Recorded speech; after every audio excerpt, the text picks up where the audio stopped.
171번 문제. 171번 문제는 23년 3회 총 10년간 한 번 출제된 문제입니다. 산업안전보건법상 중대재해의 기준 3가지를 쓰시오. 첫 번째로는 사망자가 1명 이상 발생한 재해, 두 번째로는 3개월 이상의 요양이 필요한 부상자가 동시에 2명 이상 발생한 재해, 세 번째로는 부상자 또는 직업성 질병자가 동시에 10명 이상 발생한 재해가 되겠습니다. 해당 답안을 암기하실 땐 중대의 아빠는 43살이다. 43부로 암기해 주시면 되겠습니다. 172번 문제. 172번 문제는 23년 3회 총 10년간 한 번 출제된 문제입니다. 직경 분립 충돌기의 장점과 단점을 각각 3가지씩 기술하시오. 장점 첫 번째로는 입자의 질량 크기 분포를 얻을 수 있다. 두 번째로는 호흡기의 부분별로 침착된 입자 크기의 자료를 추정할 수 있다. 세 번째로는 흡입성, 흉곽성, 호흡성 입자의 크기별로 분포 및 농도를 계산할 수 있다가 되겠고, 단점 첫 번째로는 시료 채취가 까다롭다. 두 번째로는 비용이 많이 든다. 세 번째로는 채취 준비 시간이 과다하다. 네 번째로는 되팀으로 인한 시료의 손실이 일어나 과소 분석 결과를 초래할 수 있다가 답이 되겠습니다. 173번 문제. 173번 문제는 23년 3회 총 10년간 한 번 출제된 문제입니다. 다음 각 원인 물질의 진폐증 종류를 쓰시오. 유리규산은 규폐증, 면분지는 면폐증, 석탄은 석탄폐증이 답이 되겠습니다. 그리고 나머지들도 시험에 나올 만하니 표를 숙지하고 넘어가시면 되겠습니다. 성면폐증은 성면, 농부폐증은 건초, 망간폐증은 망간, 규조토폐증은 규조토, 탄소폐증은 활성탄 척화탄 숯, 마지막으로 알루미늄 폐증은 알루미늄이 되겠습니다. 174번 문제. 174번 문제는 23년 3회 총 10년간 한 번 출제된 문제입니다. 물리적 흡착법이 가지고 있는 특성 3가지를 쓰시오.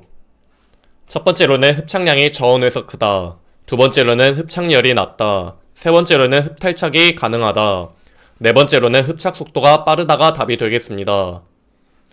그리고 화학적 흡착법 특성도 충분히 나올 만하니 물리적 흡착법 특성을 반대로 적으면 화학적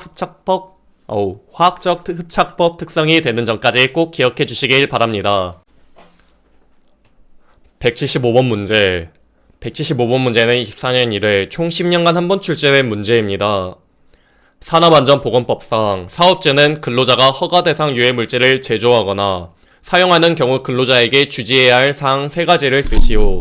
단, 그 밖의 근로자의 건강장애 예방에 관한 사항은 제외하시오. 해당 답안은 5가지이나 빨간색으로 체크된 해당 3가지만 암기하시면 되겠습니다.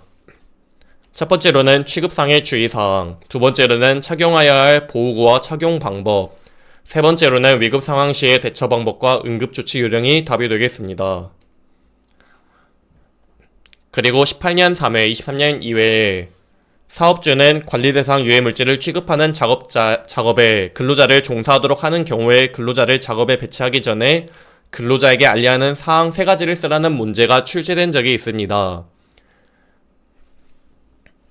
여기 문제는 근로자가 허가 대상 유해 물질을 제조하거나 사용하는 경우 근로자에게 주지해야 할 사항이고, 해당 지문은 관리 대상 유해 물질을 취급하는 작업에 근로자를 종사하도록 하는 경우에 근로자를 작업에 배치하기 전에 근로자에게 알려야 하는 사항이기 때문에 두 문제를 구분하셔도 좋으나 두 문제의 3번, 4번, 5번의 답안이 100% 동일하기 때문에 해당 3가지를 외우셨다면 두 문제의 답을 적용할 수 있는 점 꼭 기억해 주시길 바랍니다.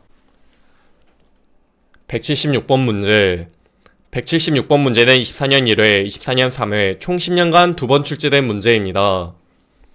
산업안전보건법상 다음 보기의 위원회 명칭을 쓰시오. 첫 번째로는 사업장의 안전 및 보건에 관한 중요 사항을 심의 의결하기 위해 사업장의 근로자위원과 사용자위원이 동일한 수로 구성하는 회의체, 두 번째로는 안전 및 보건에 관한 협의체 등의 구성 운영에 관한 특례 따라 노사협의체를 구성 운영하는 경우에는 노사협의체를 말한다는 산업안전보건위원회가 되겠습니다. 177번 문제. 177번 문제는 24년 1회 총 10년간 한 번 출제된 문제입니다. 산업안전보건법상 관리감독자에게 안전 및 보건에 관련하여 지도 및 조언을 할 수 있는 자격 두 가지를 쓰시오. 예를 들어 안전보건관리 책임자가 되겠습니다. 해당 답안은 4가지이나 2가지만 암기하시면 되겠습니다. 첫 번째로는 안전관리자, 두 번째로는 보건관리자가 되겠습니다. 그리고 해당 문제는 OX 신출로도 나올 만한 문제이기 때문에 2가지는 확실하게 외워주고 나머지는 눈에라도 익혀주시길 바랍니다. 178번 문제. 178번 문제는 24년 1회 총 10년간 한 번 출제된 문제입니다. 산업안전보건법상 다음 보기는 특수건강진단 등에 대한 내용일 때 빈칸을 채우시오. 사업주는 특수건강진단 대상 업무에 종사할 근로자의 배치 예정 업무에 대한 적합성 평가를 위하여 배치 전 건강진단을 실시하여야 한다. 다만 고용노동부령으로 정하는 근로자에 대해서는 배치 전 건강진단을 실시하지 아니할 수 있다.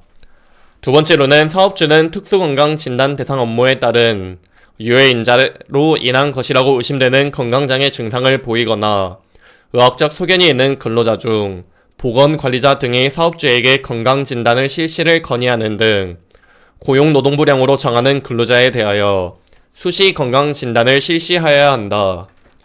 마지막으로 고용노동부 장관은 같은 유해인자에 노출되는 근로자에게 유사한 질병의 증상이 발생한 경우 등 고용노동부령으로 정하는 경우에는 근로자의 건강을 보호하기 위하여 사업주에게 특정 근로자에 대한 임시 건강진단의 실시나 작업 전환, 그 밖에 필요한 조치를 명할 수 있다가 답이 되겠습니다. 179번 문제. 179번 문제는 24년 1회 총 10년간 한 번 출제된 문제입니다. 산업안전보건법상 다음 보기는 중량의 표시 등에 대한 내용일 때 빈칸을 채우시오. 주로 취급하는 물품에 대하여 근로자가 쉽게 알 수 있도록 물품의 중량과 무게중심에 대하여 작업장 주변에 안내 표시를 할 것이 답이 되겠습니다. 그리고 보기에 파란색으로 체크한 부분도 빈칸으로 출제될 수 있으니 여유가 있으신 분들은 암기를 해주시면 되겠습니다. 180번 문제. 180번 문제는 24년 1회 총 10년간 한 번 출제된 문제입니다. 산업안전보건법상 사업주가 혈액 노출과 관련된 사고가 발생한 경우에 즉시 조사하고 이를 기록하여 보존하여야 하는 사항 3가지를 쓰시오. 첫 번째로는 노출자의 인적사항, 두 번째로는 노출 현황, 세 번째로는 노출 원인 제공자의 상태, 네 번째로는 노출자의 처치 내용, 마지막으로는 노출자의 검사 결과를 기록하여 보관해야 합니다.